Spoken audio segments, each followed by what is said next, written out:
Today's lesson is a continuation of section 3.3, solve multi-step equations. If you are still looking on help or still looking for these online lessons to them for help on multi-step equations, I would first, again, watch my previous lesson on section 3.3. That one is more like the basics, the starting up, how we first start solving multi-step equations. This is kind of like day 2 of this section. And I'm just going to show us maybe or pinpoint a few small things that we need to catch when we're still solving these types of equations, because there are things that I notice many students will slip up on as they're doing the problem. And it may even just be a small thing or a small mistake, but that can cause us to get the right answer. So I guess this is kind of, again, the continuation or the maybe problems that are just a little trickier when we're doing multi-step equations. So if you're looking for more help on solving multi-step equations, you can watch this lesson also, but if you're finding you're really struggling, maybe watch the first lesson first if you haven't done so already. What I talked about in that first lesson on section 3.3 was these 3 steps to solve a multi-step equation. There are sometimes many ways to get to the answer of an equation. These are just, I guess you could say, Mr. Kata's or my way, my 3 steps that I would say if you always follow these 3 steps to get to your answer when you're doing one of these types of equations, I think this is the simplest route to the answer. There may be other ways. Sometimes you can do these different steps out of order, or there may be a way you can kind of not distribute, but you divide by something instead. Like, there are other ways that you can get to the answer.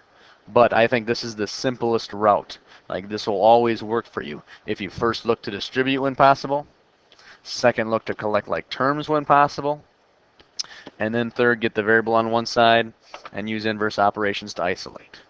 So this is just my recommended way of solving the problem. I think this is the easiest. I think this is the most straightforward way that I've found in terms of running into not too many problems. So I would recommend going with this method. So that's what I'm going to show again on just a few examples here today. So again, it's kind of an extension of that lesson 3, section 3.3, the first day. So just going through a few examples that I think could trip people up. So like this first one here. It says 7x minus, and then 2 times in parentheses, x plus 6 minus 39. On the first day in this lesson, we talked about, well, the first thing I'm going to have to do in this problem is I'm going to look to distribute if I can. And this problem right here, yes, there is a place to distribute. The thing I'm going to mention with this problem, though, that students sometimes forget or need to make sure they catch, is that we've talked about this many times so far this year. When you're looking at numbers, when you're looking at terms, the sign in front of that number can tell you if it's a positive or negative number. So as I look at this 2 right here, there's something important to catch about this.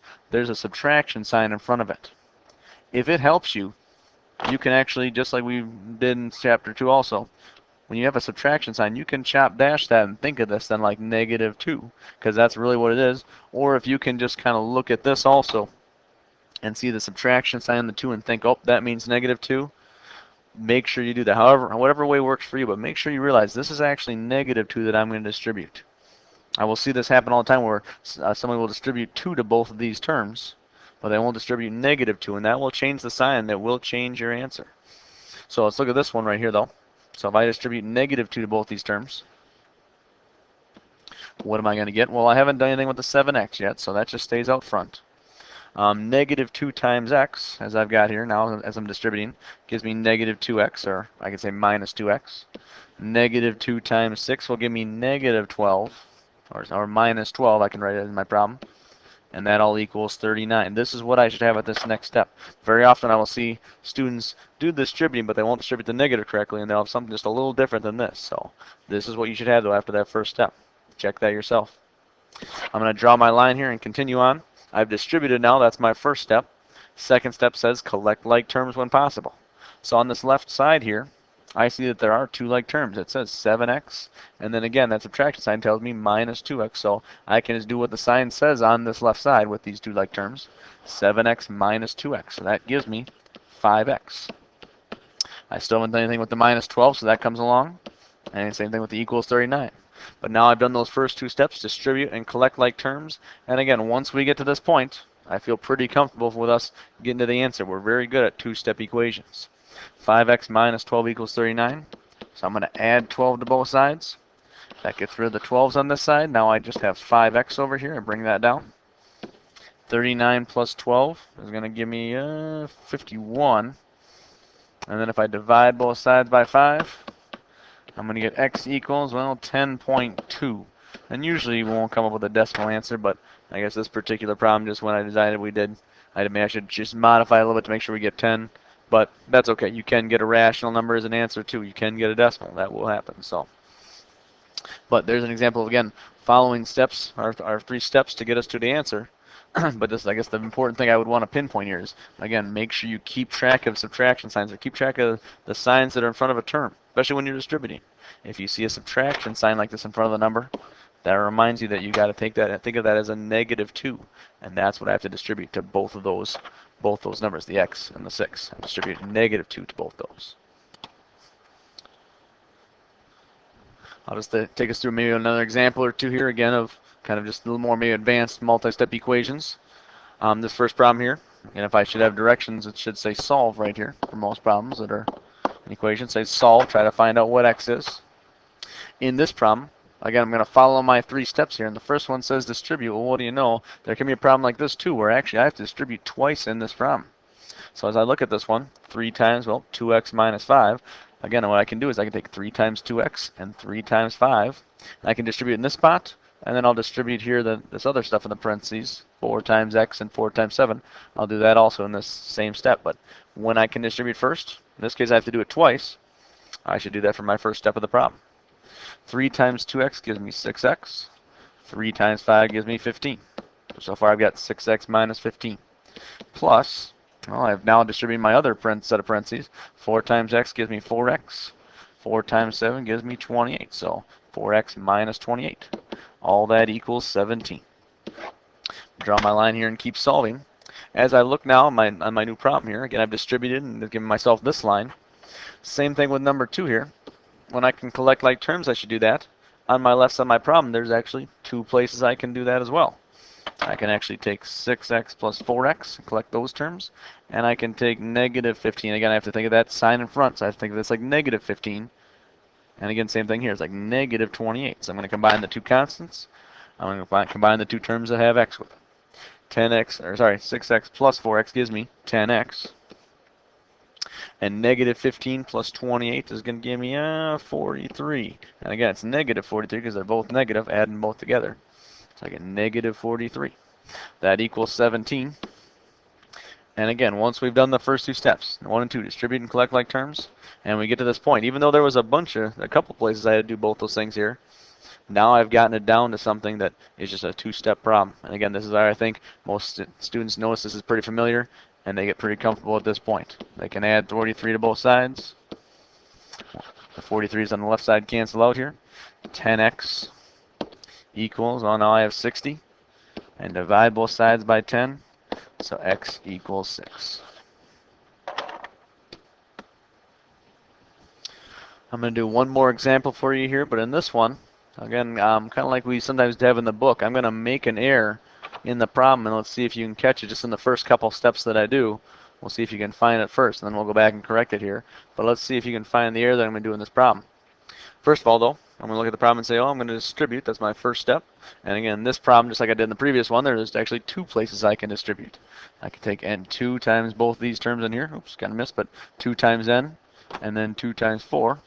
And I can take the 3 times the 5n and the 3 times the 6. So 2 times n, back at the start here, 2 times n gives me 2n. 2 times 4 gives me 8. Over here I can take 3 times both these terms, and 3 times 5 gives me 15n. 3 times 6 gives me 18. So now I have -15 minus 18. And that all gives me 42. And now from this point I could start collecting like terms, but wait. I thought I was going to make an error in this problem. There is some mistake that I made in that my first step where I distributed. If you remember from the very first problem that we talked about on the previous page, in this problem I made a big deal, and again, because it is a big deal, otherwise we won't get the right answer. I made a big deal about noticing the signs that are in front of a number, especially the ones I'm going to distribute. Again, this was -2 in this first problem that I was going to distribute. -2 to both those terms. In this problem that I just did, I did not kind of take note of that. So I did not take -3 times each of these terms. What should happen is I should have -3 times 5n, which should give me -15. So this part right here, it's going to erase it but rewrite it. This part is actually right, -15n. But what happens when I take negative 3 times, well, this is, again, I have to think of it like negative 6. When I have a negative times a negative, I should actually get a positive. So this, really, importantly, should be plus 18 as opposed to subtract 18, which is what I had there. And again, that's a mistake that I will see very often from students when they're doing these types of problems. They have to keep an eye on those signs, though, that are in front of a term. Otherwise, they will get the wrong sign, and it doesn't seem like a big deal, but if you have the wrong sign, obviously it will give you the wrong answer, especially even just making one mistake, one small mistake in a problem like this. That will throw your answer off. And then a student may get frustrated and think that they're not getting the answers right at all, or they're not close. But sometimes it's just a mistake as small as that. So it's just something we have to keep an eye on. Again, the more we're aware of it, the more we see it, then hopefully we'll get better at catching that on our own. So and hopefully they will make that improvement. Going back to the problem here, though, now I've done the first step correctly. So now coming back here, I'm going to say, well, now I need to collect like terms as my second step. 2n and then plus. Again, here, I'm going to talk about it right now. 2n plus, I have to consider that sign in front of this. I have to think of this like negative 15n. So 2n plus negative 15n. And then I have 8 and 18. I can collect those two constants as well. 2 plus negative 15n is going to give me negative 13n. 8 plus 18 is going to give me 26, and that's all going to equal 42 up to this point. As I keep going here, now I'm just going to solve like a two-step problem. So negative 13n plus 26 equals 42. I'm going to subtract 26 from both sides.